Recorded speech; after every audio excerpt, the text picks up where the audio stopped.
storm from the north wrecked two of the ships, the Sodre brothers' vessels, onto a reef. We were the first people to discover this shipwreck.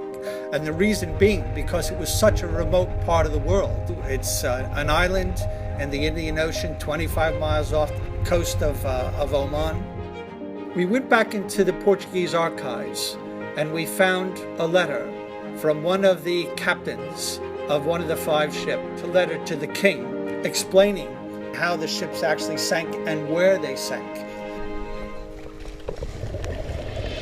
Since then, the actual excavation has been a very major expedition between ourselves and the Oman government. The starting team was about 10 persons in 2013. The last time we went out at the end of 2015, we had 54 people on board. So it built up to be a very large expedition itself.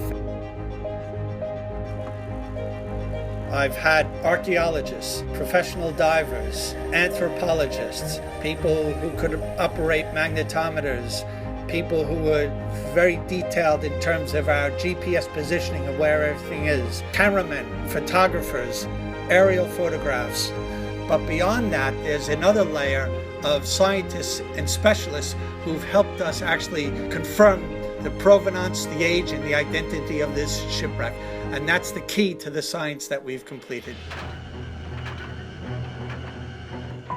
Whether it's the 20th century or the early 16th century, a shipwreck site's a scene of tragedy, it's a scene of great death. So it's a place that you treat with respect because many people died there.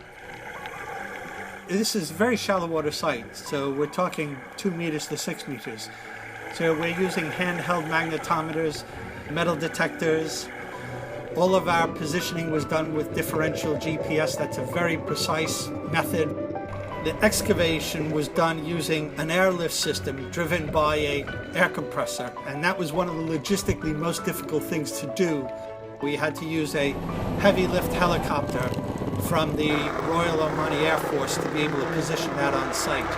That's our precious air compressor that the courtesy of the Royal Omani Air Force put it in a lovely position for us.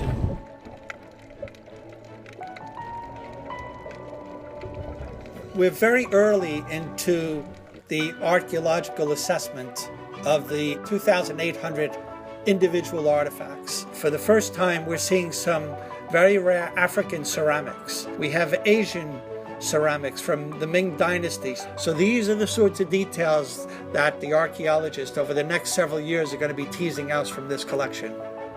While I have felt confident a long time ago, nearly 18 years, the captain of one of these ships was called Vicente Sodre. V.S. It really has been very satisfying and fulfilling to do all this scientific analysis, and that has been a necessary exercise, but it's been an enjoyable one as well. Hard, but enjoyable.